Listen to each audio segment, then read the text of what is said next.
What is up, beautiful people? I'm Justice, and you are watching 3 ridiculous misconceptions I had when I was a child.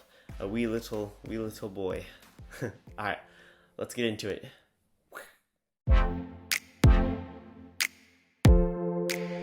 Hey people, so before we get into the video, I just really quickly want to remind you guys to please press the like button if you really like this video, because one, it lets me know that you guys actually did like it, you guys are liking the content that I'm producing, and it really is really encouraging. It makes me want to produce more stuff. So for this video, this seems like a really small goal, but if we can get 5 likes, that would be awesome. Okay, I know it seems small, but I'm a beginner YouTuber, so to me that would mean the absolute world. Like, that would mean the world to me. And if you like my content, go check out my other videos, and while you're at it, subscribe to the channel. Once again, means a lot to me, means the world to me. Every time I get a new subscriber, I'm like, yes! So, alright, let's jump into the video, which is 3 ridiculous misconceptions I had when I was younger, which means basically 3 dumb things I thought were true when I was a kid. Okay, so we are starting off at number 1. Okay, now this one is honestly kind of my mom's fault. I mean, like, it's not her fault necessarily, but I just thought it was something super duper funny that she told me when I was a kid. So basically, I used to be a very, very, very picky eater, okay? I wouldn't try anything that I hadn't already had like 50 times and knew that I liked, right? So I was very, very strict on what I was eating. I'm like, now I'm not like that. I mean, like, now I'll go to a restaurant and if I see oyster pasta, you know I'm checking off that box and I'm ordering that, because that sounds ridiculous and it sounds good. I'm like, when I ate it, it was awful because I'm not a big oyster person, but whatever. Anyway, let's get into the story. So I don't know how young I was, but I was pretty young. Okay, I was very, very young, because I barely remember any of this. I had to go to my mom to ask her more of the questions on, like, get more details. But basically, I was a picky eater, right? And so I only ate very specific foods, and one of those foods was steak. I knew that I liked steak, you know, meat, steak, the goodness, the amazingness. My dad is a super duper good cook when it's on the grill, so when he's making that barbecue chicken or that steak, you know, it is absolutely amazing. Alright, so yeah, so I love the steak, right? But I'm not eating anything else. So like, if you get out curry, like if you give me some curry, I'm like, no, I'm not eating that. If you give me fish, I'm like, I ain't eating that. If you give me like freaking pork, I'm like, not eating that. Unless it's served in bacon, you know, because everybody likes bacon. If you don't like bacon, then something's wrong with you. Alright, anyway, so I wouldn't eat any of that kind of stuff. So my mom, she had to find a solution. So she would grab me, she would give me whatever I didn't like to eat. Let's say it's a fish. Let's say it's salmon. I'm like, hey mom, I don't like eating salmon. I don't want to eat that. She's like, oh no, baby, that's steak. And I'd be like, no, it's not. And she'd be like, yeah, that's steak. And I was like, really?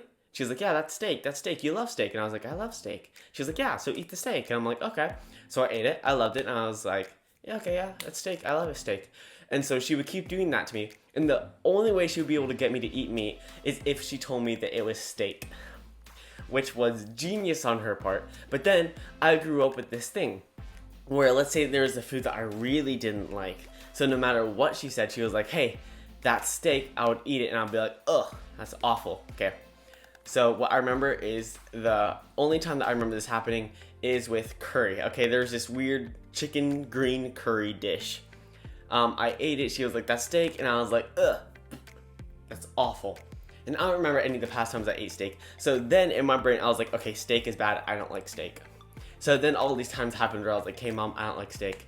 She's like, what? And even today, I'm like, hey mom, remember that one time where, like, for some reason I thought curry was steak, so I said I didn't like steak for a while, and she was like, oh no, you didn't think that, I told you that. And I was like, what? And so that's what gave me the inspiration for this video. So yeah, also please comment down below, do you like the mic quality? Because I'm using a nano blue, I forgot what they're called. So yeah, that's story 1. Now we're moving on to story 2. Alright guys, thanks for watching this far. If you have, awesome. Okay, we're gonna get on to story 2, which is a really, really, really sad story. Actually, if I'm gonna be honest, it's pretty sad. And there is a really, really good one, a really funny one that I'm saving for last. So you guys have to watch till the end because view minutes are everything. All right, so story 2 is when I was young again. Halloween was coming up, and I really liked Transformers, right? I was all into Bumblebee. I thought he was the coolest. He was awesome, he was funny. And so I was like, all right, I want to be Bumblebee for Halloween. And Mom was like, awesome. And so she was like, hey, do you like this costume? And, she ordered it on, like, Amazon. Ordered it. Did I say it? Anyway, she ordered it on Amazon, right? And so I saw the costume on the little Amazon site page. And I was like, oh my gosh, that's awesome. I cannot wait. Now, little does my mom know that for some reason, I thought that when I put on the costume, I would be able to transform into a car and roll down the street into a car. I don't know what my brain was thinking, but I was like, oh, car, I can turn into a car because that looks cool, let's go. And so basically the costume gets here, right? I put it on, and then I get down like on my knees, and I'm like this, like curled up in a little ball. My mom's like, what are you doing? And I'm like, Mom, and she was like, what's going on? And I was like, did I turn into a car, my car? And then she was like, and so long story short, my mom was so like saddened by that she was like crying, and then I was crying for whatever reasons. And so yeah, and that was like the most devastating thing that could happen to me as that small little child in my family. So yeah, all right, that was story 2. Let's go on to story 3 in 1, 2, 3. Oh, okay. I gotta stop doing that because I snap, then I have to do something. Okay, let's get into this. Okay, people, so story number 3, which I think is honestly the funniest. My sister put this into my head, and so I blame her for this entirely, but honestly, it's a really innocent way of thinking, and I loved it. So, basically, my sister was very young, and she's older than me. She's like 17, about to turn 18, and I'm 15, so, yeah. So she's older than me by a lot. And when she was younger, which means I would be even younger, she believed that the way that babies were conceived, was that when the mommy and the daddy kissed, a little spark went into the mom's belly, and there grew a baby. Very, very, very innocent, but that just shows you how young she was at the moment. If you know how babies are made, then you know how babies are made, and if you don't, then you're probably too young for this channel. I want to click over there, go to some Barbie unboxing videos or How to Train Your Dragon stuff or whatever. Alright, so yeah. Anyway, so I believed that, and so when I found out how it actually works, I was like, you are wrong, because I'm totally that kind of kid where I'm like, I heard it this way, that means that way is right, and there's no way you're changing my opinion. So after years and years and years of reading science books, because me and my sister were homeschooled, so we had to get the talk through a book. So my dad was like, "Justice, we need to have the talk." I was like, I already know everything. I got it down.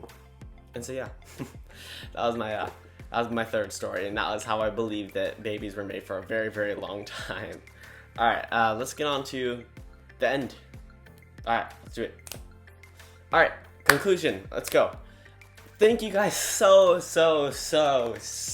much. If you've watched until the end of this video, that just means the absolute world to me. Like, you guys have no idea. Because, I mean, like, unless you've tried starting your own YouTube channel, it's really, really, really hard to get people watching. It's not like other things like TikTok, where you just post a video, and if it has something funny in it, people are like scrolling down. They don't have to press the play button. They already have it there. They'll like it, super easy. That's it. But for YouTube, it's much harder to get going, to get big. So if you guys are liking, if you guys are sharing this with your friends, if you guys are subscribing, thank you so much. It means everything to me, really. All right, I'm Justice Pfeiffer. You're watching my channel, and you're not anymore, so peace out.